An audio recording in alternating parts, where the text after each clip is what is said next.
Salut l'équipe, j'espère que vous allez bien. On se retrouve aujourd'hui pour une nouvelle vidéo où je vais vous présenter les toutes dernières Golf 8 Airline qu'on a reçues tout fraîchement ce matin. On n'en a encore jamais vendu. Ils viennent d'arriver sur le marché. Il y en a très très peu. Et on vous dira, je vous dirai déjà ce que j'en pense esthétiquement. Et bien sûr, on est une chaîne sur l'achat-vente de véhicules, de business automobile. Et je vous dirai si ça se vend bien. En général, quand tu as des nouveaux produits qui arrivent sur le marché, quand on reste sur du Volkswagen, etc., eh ben, ça se vend bien, mais on verra. Les temps changent et je vais vous dire ce que j'en pense et si je vous conseille ou pas d'en recevoir, que ce soit en dépôt-vente ou dans l'achat-revente. Donc, on va faire le tour esthétiquement. Je vous ai mis la Golf 8 Airline 2023, ok, pour qu'on puisse comparer. Et je vous ai mis les deux dernières 2024 qu'on a reçues tout fraîchement, qu'on va afficher au prix, je pense, de 39 000 euros. Il y en a une qui a 3 000 km, si je dis pas de bêtises, et l'autre qui a 4 000 et des brouettes. Sur la face arrière, moi déjà, je vois rien qui change, ok? À part les diffuseurs arrière. Niveau des feux, je suis pas fou, hein. Tu me dis, Lucas, si je me trompe, mais je vois rien qui Non, change. c'est les mêmes, hein. Ah, peut-être pas la signature. Peut-être pas la signature, non, pas la signature LED, ouais, c'est pas la même. Au niveau des jantes, vous allez comparer les jantes, vous me dites ce que vous en pensez. Moi, personnellement, je préfère ces jantes-là. Je les trouve plus agressives. On reste sur les deux, sur du Airline.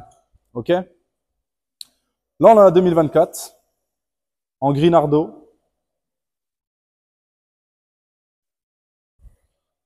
Et on a les jantes, franchement, que je trouve très belles. Mais personnellement, c'est pas celle que je préfère. Donc, dites-moi ce que vous en pensez. Ce qui va changer sur la face avant, OK?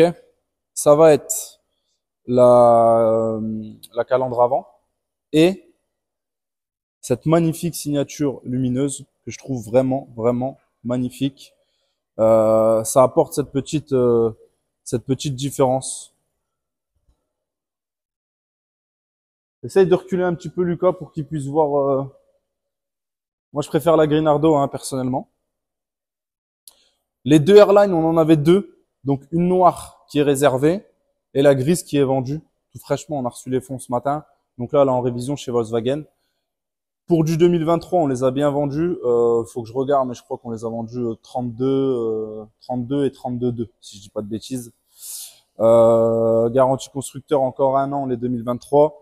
Et celle-ci, bah, à son garantie constructeur 2 ans. Donc les jantes qui changent, la calandre lumineuse qui est magnifique, je vais vous faire voir sur la grise ce que ça donne au niveau de la calandre.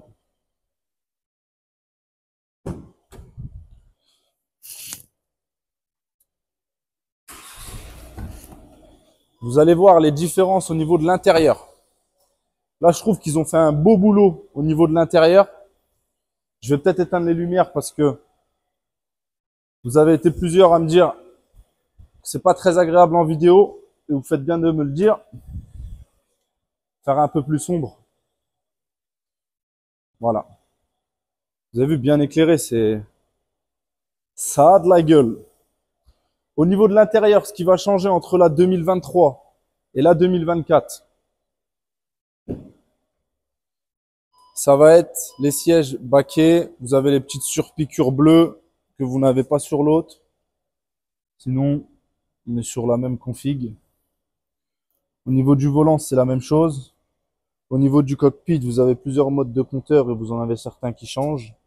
Et surtout, c'est cette tablette qui ressemble beaucoup à celle des Cupra Formentor, qui est beaucoup plus grande et franchement beaucoup plus agréable. Donc au niveau de la tablette, ça fait grandement la différence à l'intérieur. J'ai pas compris ce qu'ils ont fait ici au niveau du chargeur à induction. Peut-être pour que ça accroche.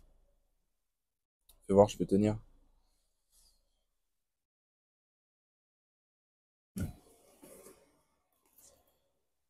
Hop.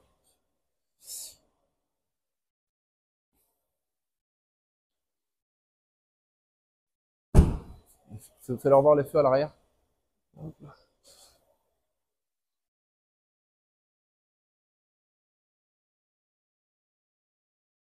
Donc dites-moi ce que vous en pensez les gars.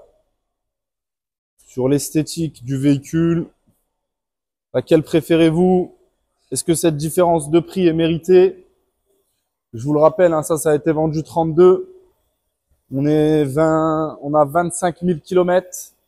Et ça sera vendu 39 000. Je pense qu'on sera très très bien placé à ce niveau-là.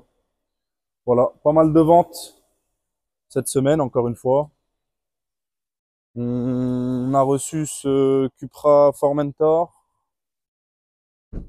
On a reçu ce Cupra Formentor noir aussi. Rien à voir, mais cette petite MG. Alors c'est un moteur, c'est un 1.5 VTI, hein. C'est ça, Ouais, hein. c'est ça. On est au prix de 13 000 euros, 13 500 euros avec la signature LED. Vous avez un petit défaut ici. J'ai pas les clés, mais 35 000 km au prix de 13 900 euros. Franchement, je trouve que c'est une super voiture familiale pour le prix parce que c'est vraiment propre. Après, c'est pas les meilleurs moteurs, mais il paraît que c'est des bons VTI. Donc dites-moi si c'est vrai ou c'est pas vrai. Donc voilà les gars pour la petite vidéo. Pour toute la team marchand, dépôt-vente, etc. Bah, je vous dirai si ça se vend bien. Ceux qui veulent nous rejoindre en tant qu'indépendants, que ça soit franchisé pour ouvrir une franchise autotransfert ou devenir agent automobile autotransfert, eh ben, je vous mets l'adresse mail dans la description pour contacter le chargé de recrutement. Eh ben, je vous dis à bientôt l'équipe pour une prochaine vidéo.